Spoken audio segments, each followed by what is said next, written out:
আসসালামু আলাইকুম, আমি শামীম হাসান সরকার। জুতাটা খুলে আমার মারতে ইচ্ছে করতেছে ওরে। আপনি এখানে শামীম ভাই সালাম কালাম তো ভালোই দিচ্ছেন, কিন্তু এগুলো কি? না, সিসি করার কিছু নাই। শামীম ভাই বোঝাতে চাচ্ছেন যে বাসা ট্রাকের মধ্যে একটু সংঘর্ষ হয়েছিল আর কি। উনিও সিগারেট খায়, আমিও সিগারেট খাই। এই শামীম ভাই সিসি কি বলেন? আমি সিগারেট টিকেট খাই না। সে আর কি ফার্স্টে আমার সাথে কিন্তু আগেও কাজ করেছে। ও তাই? সে আপনার সাথে আগেও কাজ করছে? না ভালো, সে ভালোই কাজ করে, আমার সাথেও সে কাজ করছে। আরে ধর্মী, আপনারা তো লোক ভালো না, মন মানসিকতা খুব খারাপ, কাজের কথা বলে শুধু অন্য কিছু ভাবেন। ওকে আমার কাছে নিয়ে আসতা 40 মিনিট, আমি ওকে আগে মাত্র 40 মিনিট? আচ্ছা সমস্যা নাই, শামীম ভাইকে বলে টলে রাজি করানো যাবে। কিন্তু আপা কথা হচ্ছে 40 মিনিট শামীম ভাইরে কি করবেন, নাকি শামীম ভাই করবে?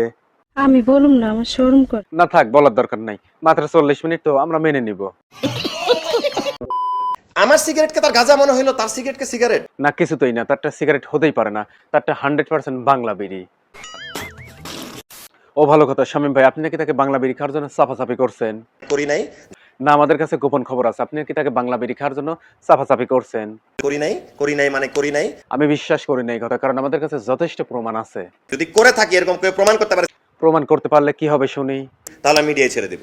না না ভাই, আপনার মিডিয়া ছাড়ার দরকার নাই। আপনি মিডিয়া ছেড়ে দিলে আমরা এত ভালো ভালো নাটক কই পাবো? তার চেয়ে আপনি বাংলা বিড়ি খাওয়া ছেড়ে দিন। আচ্ছা ভাই, আপনি এই যে ইনার সাথে বাংলা বিড়ি কত সময় ধরে খাইতেন? বাসায় যাইতো 11টা 12টা বাজে। আচ্ছা আপা, শামীম ভাই যে আপনার বাংলা বিড়ি না দিয়ে সব একাই খেয়ে ফেলছে, এ বিষয়ে আপনার মতামত কি? জুতাটা খুলে আমার মারতে ইচ্ছে করতেছে ওরে। একজন ডিরেক্টর যদি ওনার পায়ের তলার মাটি যদি শক্ত না হয়, তাহলে কখনোই তার সাথে সিগারেট খাওয়া উচিত নয়, কারণ যখন তখন সে সিগারেট ফেলে বাংলা বিড়ি ধরতে পারে।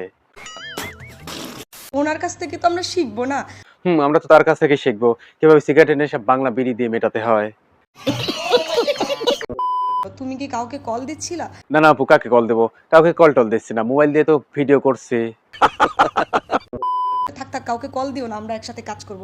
না না আপু, সি কি বলেন, আমি কাজ টাজ করবো না। আপনারা আমার চেহারাটার দিকে তাকাই দেখেন।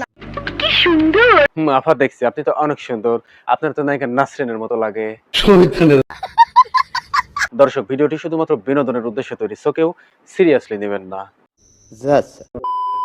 দর্শক, অভিনেতা শামীম হাসান সরকার এবং অভিনেত্রী প্রিয়াঙ্কা প্রিয়ার মধ্যে নাটকের শুটিং এর সময় একটু মনোমালিন্য বা বিবাদের সৃষ্টি হয়। একসঙ্গে কাজ করতে গেলে অনেক সময় মনোমালিন্য বা ঝামেলার সৃষ্টি হয়েই থাকে। আমাদের উচিত এসব ছোটখাটো মনোমালিন্য বা ঝামেলাকে পিছনে ফেলে আবার স্বাভাবিক অবস্থানে ফিরে আসা। আমি চাই তাদের মধ্যে আবার আগের মতো স্বাভাবিক সম্পর্ক ফিরে আসুক এবং তারা তাদের অভিনয় দক্ষতা দিয়ে আমাদেরকে বিনোদন দিক। দর্শক, আজ এ পর্যন্তই। ভালো লাগলে লাইক দিবেন এবং সাবস্ক্রাইব করে অবশ্যই পাশে থাকবেন, যেন যে কোনো ভাইরাল পাসাল উইদাউট ক্যাসাল আপনার কাছে পৌঁছে যায় সবার আগে। আর হ্যাঁ দর্শক, সময় কিন্তু ঠিকই চলে যাবে আর একদিন আমরাও। সো ভালো কাজ রাতেই দিন এবং খারাপ কাজে নিষেধ করুন। আল্লাহ হাফেজ।